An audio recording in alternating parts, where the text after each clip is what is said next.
নমস্কার বন্ধুরা, Bhadreswar study centre চ্যানেলে তোমাদের স্বাগতম। তোমাদের জন্য একটা দারুণ সুখবর, তোমাদের প্রত্যেক প্রার্থীদের জন্যই কিন্তু একটা দারুণ সুখবর।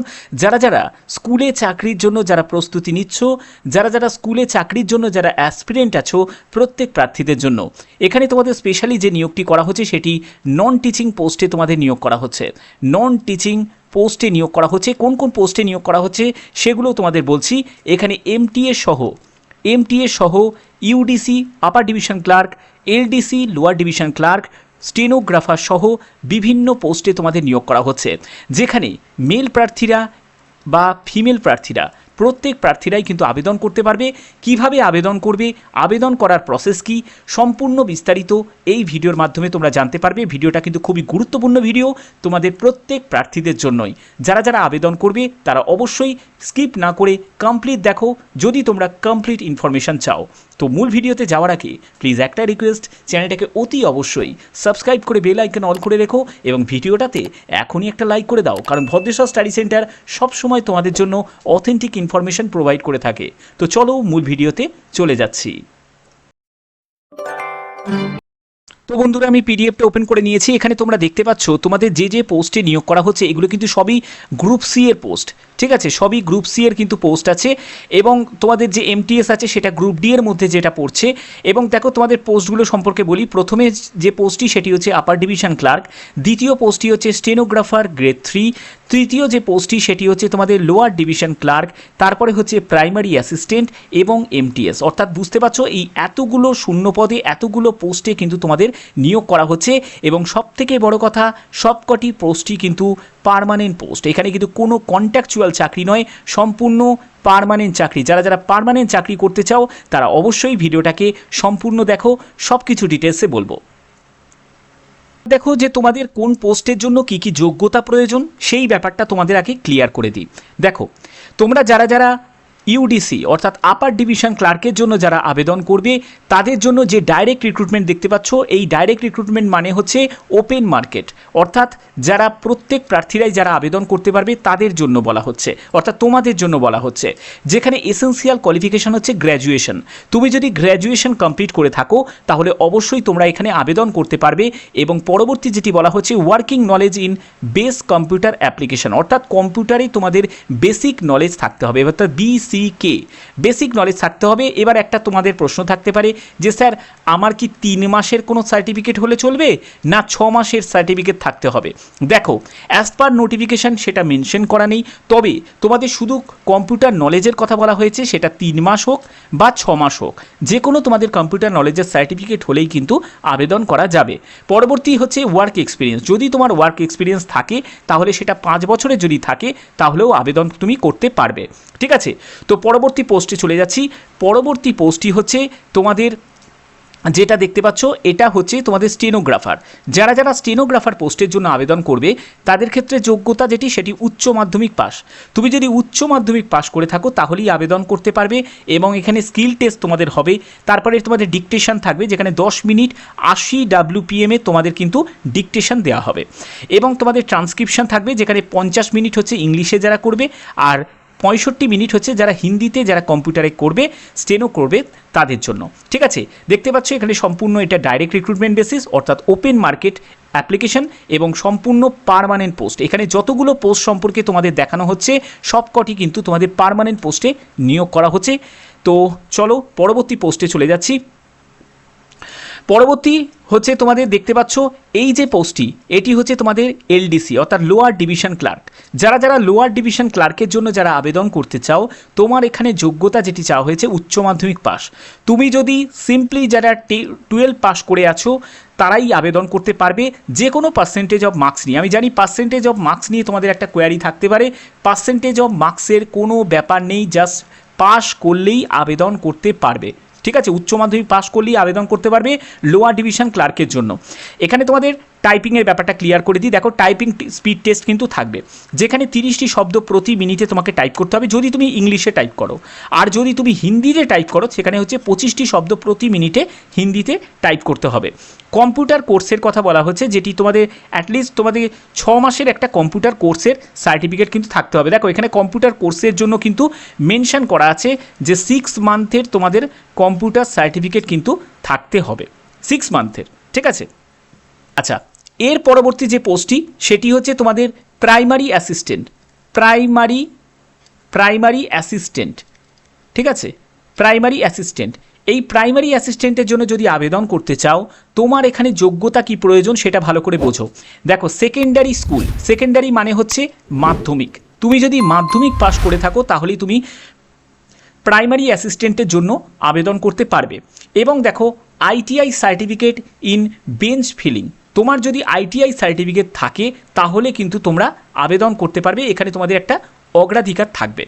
এবং পরবর্তী যেটি বলা হচ্ছে 2 বছরের অভিজ্ঞতার কথা বলা হচ্ছে in trade any rehabilitation fitting, তো সেই অনুযায়ী তোমাদের যদি কোনো অভিজ্ঞতা থাকে তাহলেও কিন্তু তোমরা এখানে আবেদন করতে পারবে। তো এই হচ্ছে তোমাদের সম্পূর্ণ যোগ্যতার ব্যাপারটা তোমাদের ক্লিয়ার করলাম। এবং পরবর্তী যে পোস্টটি, আমি জানি অনেকেই তোমরা অপেক্ষা করছো যে এই পরবর্তী পোস্টটি সম্পর্কে জানার জন্য। পরবর্তী পোস্টটি যেটি হচ্ছে তোমাদের এমটিএস, ঠিক আছে, মাল্টিটাস্কিং স্টাফ। তো এখানে মাল্টিটাস্কিংয়ের জন্য তোমাদের যোগ্যতা যেটি প্রয়োজন মাধ্যমিক পাস, দেখতে পাচ্ছ, শুধুমাত্র মাধ্যমিক পাস, অথবা তোমার যদি আইটিআই পাস করা থাকে তাহলেও আবেদন করতে পারবে। যারা মাধ্যমিক পাস করেছো তারাও আবেদন করতে পারছে, আবার যারা আইটিআই করেছো তারাও আবেদন করতে পারছে। এখানে বলা হচ্ছে দেখো, may adapted as per the special requirement on the post if any, যদি তোমার যদি এই আইটিআই যোগ্যতা যদি থাকে তাহলে সেক্ষেত্রে তোমাদের যদি এমটিএস নিয়ে যদি কোনো স্পেশালি কোনো আইটিআই যোগ্যতা যদি তোমার থাকে তাহলেও আবেদন করতে পারবে। আর যাদের আইটিআই যোগ্যতা নেই, শুধুমাত্র মাধ্যমিক পাস করেছো, তারাও কিন্তু আবেদন করতে পারবে। তো ব্যাপারটা তোমাদের সুন্দরভাবে ব্যাপারটা ক্লিয়ার করে দিয়েছি, অর্থাৎ তোমরা পোস্ট সম্পর্কে তোমাদের সম্পূর্ণ ব্যাপারটা ক্লিয়ার হয়ে গেল। ওকে, এবার দেখো তোমাদের এখানে কিছু জেনারেল গাইডলাইনগুলো দেওয়া হয়েছে, এগুলো কিন্তু তোমাদের ফলো করতে হবে, না হলে কিন্তু কোনো রকম কিন্তু আবেদন তোমাদের অ্যাকসেপ্ট করা হবে না। যেখানে বলা হচ্ছে the crucial date determining eligibility, age limit, qualification, এগুলো যে বিস্তারিত যেগুলো আছে সেগুলো কিন্তু তোমাদের লাস্ট ডেট অনলাইন সাবমিশন অনুযায়ী কিন্তু কমপ্লিট হয়ে যাওয়া চাই। এবার তোমাদের প্রশ্ন থাকতে পারে যে স্যার লাস্ট ডেটটা কবে? এখানে তোমাদের লাস্ট ডেট সেটি হচ্ছে 5ই জুলাই 2024, এইটা হলো তোমাদের লাস্ট ডেট, ঠিক আছে। কিভাবে আবেদন করবে তার প্রাথমিক প্রসেসও আমি দেখিয়ে দেবো এই ভিডিওর মাধ্যমে। দেখো, তোমাদের 2 নম্বর কলমে যেটা বলা হয়েছে এজ লিমিট হচ্ছে সর্বনিম্ন এজ হচ্ছে 18 বছর তোমাকে থাকতে হবে, সেটি closing date receipt of application, অর্থাৎ যে ডেটে তোমার অ্যাপ্লিকেশনের ক্লোজিং ডেট যেটা 5ই জুলাই 2024 হিসাবে তোমার কমপক্ষে 18 বছর কিন্তু বয়স হতে হবে, ঠিক আছে। এবং পরবর্তী যেটি বলা হচ্ছে the candidate must be citizen of India, অর্থাৎ ব্যাপারটা ক্লিয়ার, এই রিক্রুটমেন্ট সম্পূর্ণ অল ওভার ইন্ডিয়া বেসিস একটি রিক্রুটমেন্ট, অর্থাৎ যারা যারা ওয়েস্ট বেঙ্গল থেকে তারাও আবেদন করতে পারবে, যারা যারা ত্রিপুরা থেকে আমার ভিডিও দেখছো তারাও আবেদন করতে পারবে, যারা যারা আসাম থেকে আমার ভিডিও দেখছো তারাও আবেদন করতে পারবে। তো প্রত্যেকের জন্যই এটা একটা বড় অপরচুনিটি, সম্পূর্ণ পার্মানেন্ট পোস্টে তোমাদের এই নিয়োগগুলো করা হচ্ছে। দেখো, পরবর্তী আরেকটি কথা বলা হচ্ছে যে application which do not meet all criteria, যদি তোমাদের ক্রাইটেরিয়া অনুযায়ী যদি কমপ্লিট না থাকে, সেটা যদি ইনকমপ্লিট যদি তোমার অ্যাপ্লিকেশন হয় তাহলে কিন্তু এটা রিজেক্ট হয়ে যাবে, ঠিক আছে। অর্থাৎ এইগুলোর জন্যই আমি সবসময় বলি স্টেপ বাই স্টেপ সম্পূর্ণ তথ্যগুলোকে কালেক্ট করে তারপরে কিন্তু আবেদনের দিকে এগোবে, ঠিক আছে। অনেকে স্কিপ করে দেখো বলে অনেক ইনফরমেশন তোমাদের অধুরা হয়ে যায়, তোমরা সেক্ষেত্রে বারবার কমেন্ট করো, সেই কমেন্টের রিপ্লাই দিতে আমার দেরি হয়। তো এই জায়গাটা আমি তার জন্যই তোমাদের কাছে আমার একটা রিকোয়েস্ট, সবসময় ভিডিওটাকে কমপ্লিট দেখার চেষ্টা করবে, প্রতিনিয়ত আমার ভিডিওর মাধ্যমে আমি সম্পূর্ণ ব্যাপারটাকে ক্লিয়ার করে দেখানোর চেষ্টা করি, ঠিক আছে। তো দেখো, এখানে তোমাদের সিলেকশন প্রসেসটা কি থাকবে, সিলেকশন প্রসেসটা একটু আলাদা ধরনের। যারা গ্রুপ বি পোস্টের জন্য আবেদন করবে, আমি গ্রুপ বি নিয়ে কোনো আলোচনা করছি না, কারণ গ্রুপ বি হচ্ছে প্রফেশনাল লেভেলের পোস্ট, তো আমি এগুলো নিয়ে কোনো আলোচনা করিনি। তোমাদের গ্রুপ সি লেভেলের পোস্টের নিয়ে আমি আলোচনা করেছি। তো এই গ্রুপ সি লেভেলের জন্য তোমাদের স্কিল টেস্ট হবে, ট্রেড টেস্ট হবে, রিটিন টেস্ট হবে। এবার দেখো, স্কিল টেস্ট মানে হচ্ছে যারা ধরো স্টেনোর জন্য আবেদন করবে, ধরো তুমি স্টেনোর জন্য আবেদন করছো, তোমার এখানে স্কিল টেস্ট মানে কি হচ্ছে স্টেনো টেস্ট হবে, ঠিক আছে, স্টেনো থাকবে। এবং তুমি ধরো এলডিসির জন্য আবেদন করছো, তাই এলডিসির জন্য কি আছে, টাইপিং আছে, ঠিক আছে, টাইপিং টেস্ট হবে। ইউডিসির জন্য আবেদন করেছো আপার ডিভিশন ক্লার্কের জন্য, সেখানেও তোমার এই টাইপিং আছে। তো এগুলো হচ্ছে তোমাদের স্কিল টেস্ট। এরপরে হচ্ছে রিটিন টেস্টটা সম্পূর্ণ অবজেক্টিভ এমসিকিউ টাইপের প্রশ্ন হবে, যেখানে 80 নম্বর থাকবে, ঠিক আছে। ডিজারেবল কোয়ালিফিকেশান অর্থাৎ তোমাদের যে পোস্টের ক্ষেত্রে অগ্রাধিকার থাকবে সেই পোস্টের জন্য তোমাদের 10 মার্কস থাকবে, এবং তোমাদের যদি ডিজারেবল কোনো অভিজ্ঞতা থাকে তার জন্য কিন্তু 10 মার্কস থাকবে, অর্থাৎ টোটাল ওয়েটেজ হচ্ছে 100 মার্কসের ভিত্তিতে। এবার যেখানে কোনো অভিজ্ঞতার কোনো প্রয়োজন নেই, যেমন এমটিএসের ক্ষেত্রে কি যোগ্যতা, শুধুমাত্র মাধ্যমিক পাস, অর্থাৎ বুঝতে পারছো এখানে কিন্তু যে ওয়েটেজটা থাকবে সেটা কিন্তু সম্পূর্ণ তোমাদের রিটিন টেস্টের ভিত্তিতে থাকবে, অর্থাৎ সম্পূর্ণ শুধুমাত্র 80 নম্বরের ভিত্তিতে তোমাদের সিলেকশন করা হবে। ব্যাপারটা ক্লিয়ার? আচ্ছা, এখানে দেখো বিভিন্ন ক্যাটাগরি ওয়াইজ কিন্তু এখানে রিল্যাক্সেশন থাকবে, যারা এসসি এসটি ওবিসি পিডাব্লিউবিডি যারা থাকবে তাদেরও কিন্তু রিল্যাক্সেশন থাকবে, এবং attested copy of certificate issue competent authority থেকে কিন্তু তোমাদের গভর্নমেন্ট অফ ইন্ডিয়া, আমি বারবার বলি সবসময় চেষ্টা করবে সেন্ট্রাল কাস্ট সার্টিফিকেট কিন্তু রিনিউ করিয়ে নেওয়ার, সেন্ট্রাল কাস্ট সার্টিফিকেট কিন্তু বানিয়ে নেওয়ার। যাদের যাদের স্টেট সার্টিফিকেট আছে তাদের কিন্তু সেন্ট্রাল সার্টিফিকেট বানানো কিন্তু খুব একটা বেশি চাপের নয়, কারণ সামনে যেহেতু তোমাদের রেলওয়ের হিউজ ভ্যাকেন্সি আছে, সেই সব ভ্যাকেন্সিতে পার্টিসিপেট করার জন্য আপডেট কিন্তু তোমাদের কাস্ট সার্টিফিকেট প্রয়োজন। ঠিক আছে, তো এই জায়গাগুলো কিন্তু মাথায় রাখবে। এবং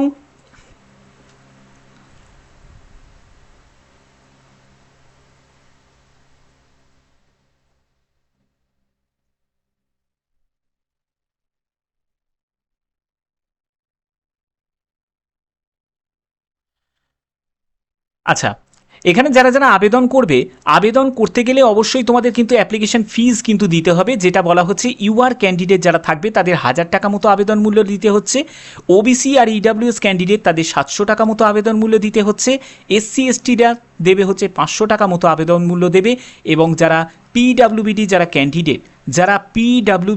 ক্যান্ডিডেট তাদের ক্ষেত্রে কোনো রকম আবেদন মূল্য দিতে লাগছে না। ঠিক আছে, তো এই অ্যাপ্লিকেশন ফিস সম্পূর্ণ কিন্তু তোমাদের অনলাইন মোডে কিন্তু তোমাদের পে করতে হবে।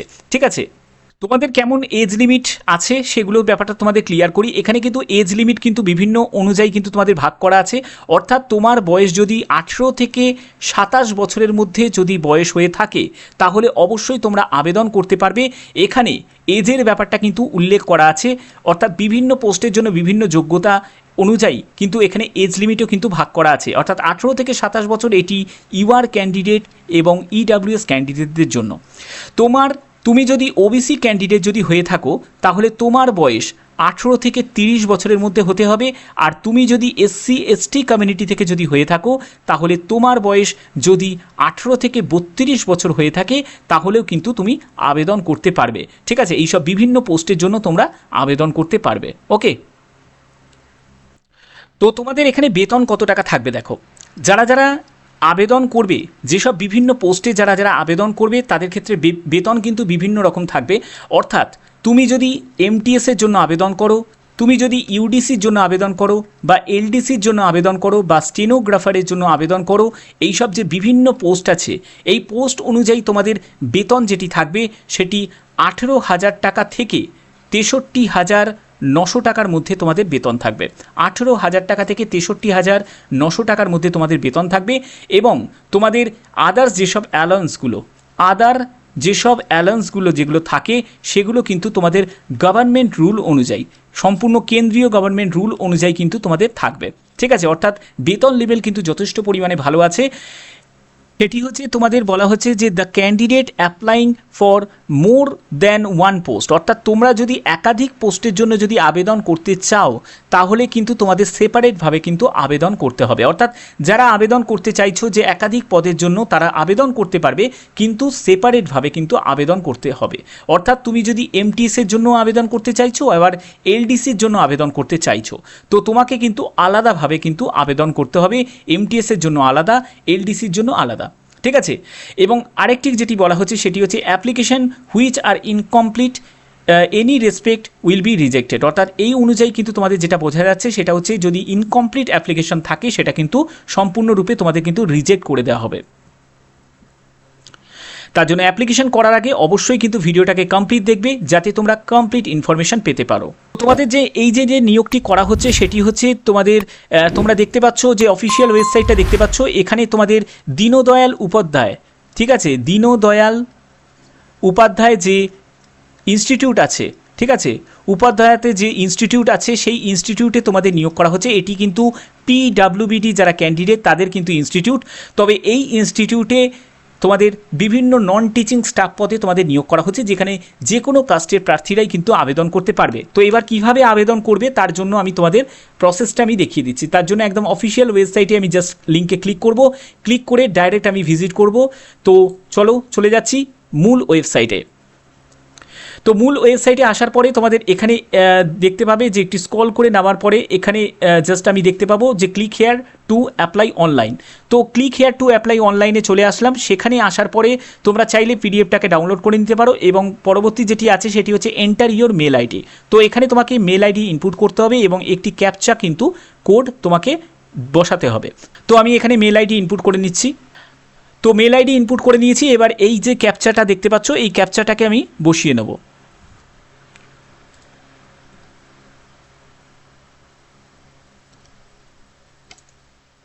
তো ক্যাপচাটাকে আমি বসিয়ে নিয়েছি। এবার সাবমিট অপশানে ক্লিক করব। তো সাবমিট অপশানে ক্লিক করার পরে দেখবে একটা তোমার ফোনেতে মেলেতে একটি ওটিপি আসবে। তো ওটিপিটাকে তোমাকে এখানে ইনপুট করতে হবে। তো আমি ওটিপিটাকে ইনপুট করে নিলাম। এরপরে আমি সাবমিট অপশানে ক্লিক করব। সাবমিট অপশানে ক্লিক করার পরে তোমরা এখানে দেখতে পাচ্ছ এরকমই একটি ইন্টারফেস চলে আসবে। যারা যারা মোবাইল থেকে আবেদন করবে তারা কোনো চিন্তা করবে না, মোবাইল থেকে আবেদন করা যাবে। ডেস্কটপ মোডটাকে জাস্ট তোমরা অন করে নেবে, ঠিক আছে। এবার দেখো এখানে বলা হচ্ছে মোড অফ সিলেকশন। তো এখানে তোমাকে প্রথমে যেটা এই জায়গাটা চুজ করতে হবে, যেখানে ডাইরেক্ট দেখতে পাচ্ছ, ডেপুটেশন দেখতে পাচ্ছ, কন্ট্যাক্ট দেখতে পাচ্ছ। তোমরা যদি কন্ট্যাকচুয়াল কাজ করতে চাও সেটা তোমরা ক্লিক করতে পারো। তোমরা যদি ডাইরেক্ট মেথডে পার্মানেন্ট বেসিসে কাজ করতে চাও তোমরা সেটাতে ক্লিক করবে। তো আমি পার্মানেন্ট কাজ করতে চাই, তার জন্য ডাইরেক্টে আমি ক্লিক করলাম। ক্লিক করার পরে তোমরা এখানে দেখতে পাবে যে কমিউনিটি বলে একটা অপশান দেখতে পাবে, যেখানে জেনারেল, এসসি, এসটি, সেখানে তোমাকে কাস্ট চুজ করতে হবে। তো আমি একদম লিস্ট দেখতে পাচ্ছি, তোমরা তোমাদের কাস্ট তোমরা চুজ করে নেবে। তা আমি এখানে ইউআর চুজ করে নিলাম, ঠিক আছে। এরপরে বলছে যে currently working as permanent central government employee. তুমি কি কোনো সেন্ট্রাল গভর্নমেন্টে এমপ্লয়ি, কোনো পার্মানেন্ট এমপ্লয়ি কারেন্ট ওয়ার্কিং করছো? তাহলে ঠিক আছে, যদি করে থাকো তাহলে ইয়েস করবে, না হলে নো। তো আমি কোনো সেন্ট্রাল গভর্নমেন্টে কাজ করি না, তো সেখান থেকে আমি নোটাকে চুজ করে নিলাম জাস্ট এক্সাম্পল হিসাবে। এরপরে তোমাদের কি করতে হবে, কোন পোস্টে তুমি আবেদন করতে চাইছো। দেখছো পোস্ট অ্যাপ্লাইড ফর, কোন পোস্টে তুমি আবেদন করতে চাইছো। তার জন্য তোমাকে এই স্ক্রলে গিয়ে ক্লিক করার পরে দেখতে পাবে একদম পোস্টেল তুমি লিস্ট দেখতে পাবে, যেখানে তুমি যে পোস্টে আবেদন করতে চাইছো। তো আমি এমটিএস পোস্টে আবেদন করতে চাইছি, তো আমি এমটিএস চুজ করে নিলাম। তোমরা তোমাদের পছন্দ মতো তোমরা পোস্ট তোমরা সিলেক্ট করে দেবে। তো আমি এমটিএস সিলেক্ট করে নিলাম। এরপরে আমাকে ডেট অফ বার্থ বসাতে হবে। তো আমি এখানে ডেট অফ বার্থ বসাবো, যে আমি দেখিনি একটা ডেট অফ বার্থ আমি বসিয়ে দিচ্ছি।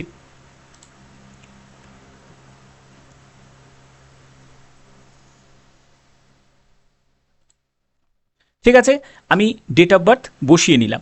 বসিয়ে নেওয়ার পরে আমি এখানে বসিয়ে দিয়েছি, ডেট অফ বার্থটা বসিয়ে দিলাম। বসিয়ে দেওয়ার পরে এবার আমি সাবমিট অপশানে ক্লিক করব।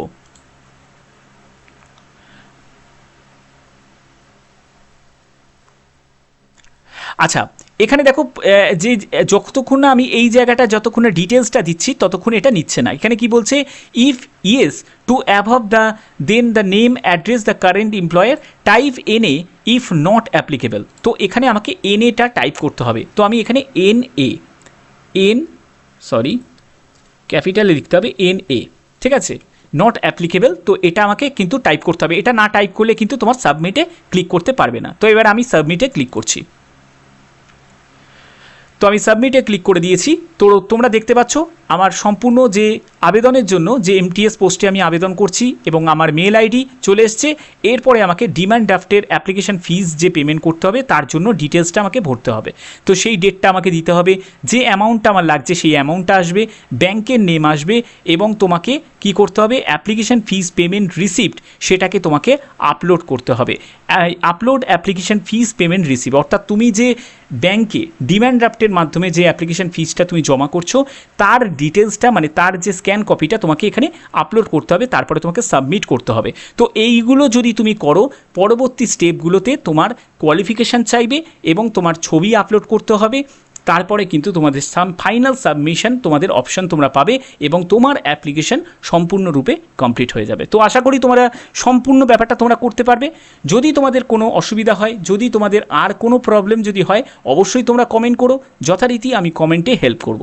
তো যদি ভিডিওটা ভালো লাগে অতি অবশ্যই ভিডিওটাতে একটি লাইক করবে, চ্যানেলটাকে সাবস্ক্রাইব করে বেল আইকন অল করে রাখবে, কারণ ভদ্রেশ্বর স্টাডি সেন্টার সবসময় তোমাদের জন্য অথেন্টিক কমপ্লিট ইনফরমেশন প্রোভাইড করে থাকে। তো এখনের মতো এটুকুই, টাটা।